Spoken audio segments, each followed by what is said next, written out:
हे काय लक्षात येतंय का?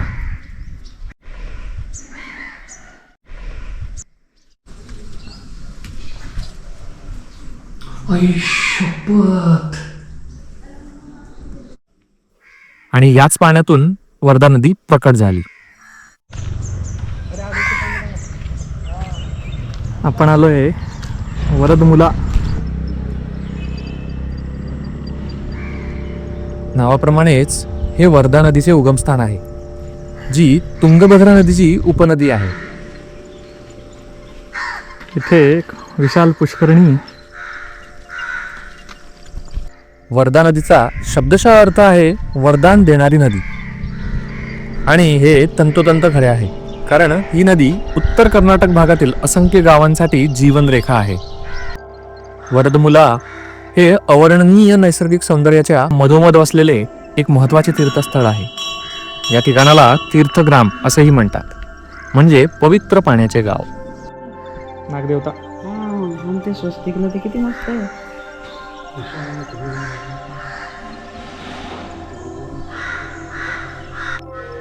गायत्री, सावित्री आणि सरस्वती यांचे एक रूप म्हणून वर्धा देवीची पूजा केली जाते. वर्धा नदी तिच्या पादुकांच्या खाली उगम पावते असे म्हटले जाते. इथून वर्धा मंदिराजवळच असलेल्या लक्ष्मी तीर्थात वाहते आणि नंतर एका मोठ्या कल्याणीतील पाण्यामध्ये विलीन होते.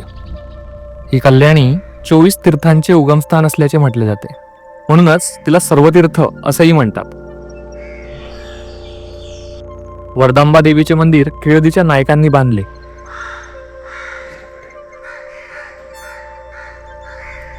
जवळच त्यांनी बांधलेली इतर मंदिरे देखील आहेत, जसे सदाशिव मंदिर,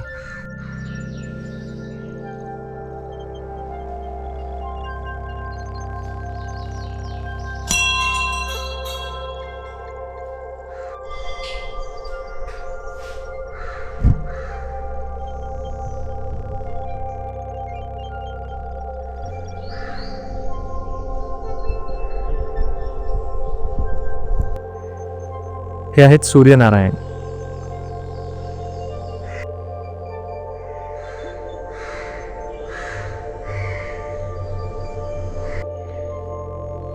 रामेश्वर मंदिर,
हे काय लक्षात येतंय का?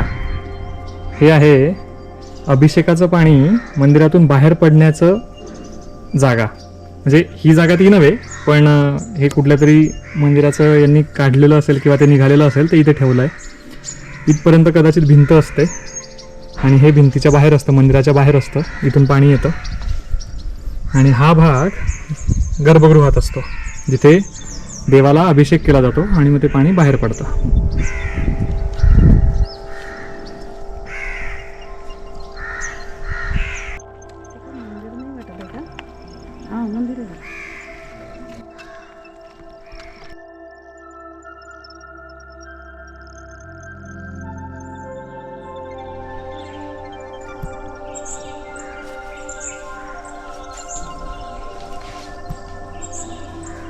पुरातन शिवलिंग आहेत सगळे.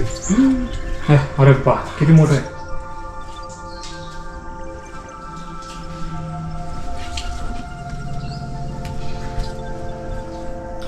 शपथ. आई, कृष्ण मुरारीची किती सुंदर मूर्ती आहे. आणि मागे कोण?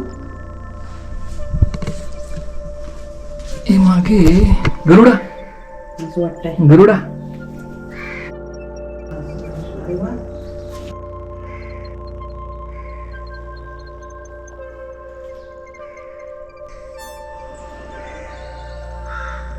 तिकडे नागदेवतेची प्रतिमा दिसते.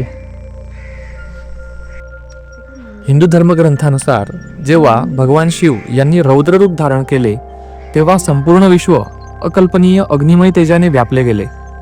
श्री विष्णूंनी आपल्या दिव्य शंखाच्या मदतीने भागीरथीच्या पवित्र पाण्याने अभिषेक करून त्यांना शांत केले आणि याच पाण्यातून वर्धा नदी प्रकट झाली.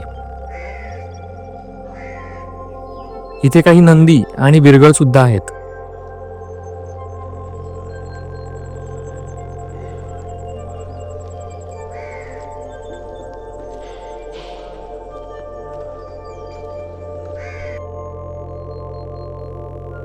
काळभैरव मंदिर.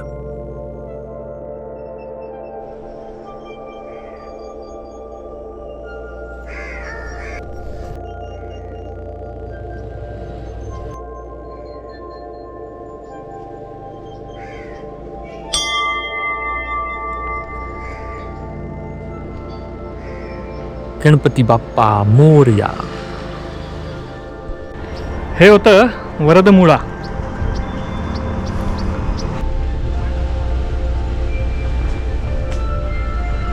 आता आपण जात आहोत कुडळीच्या दिशेने. मात्र शॉर्टकट घ्यायच्या नादात फारच कच्चा रस्ता लागलाय.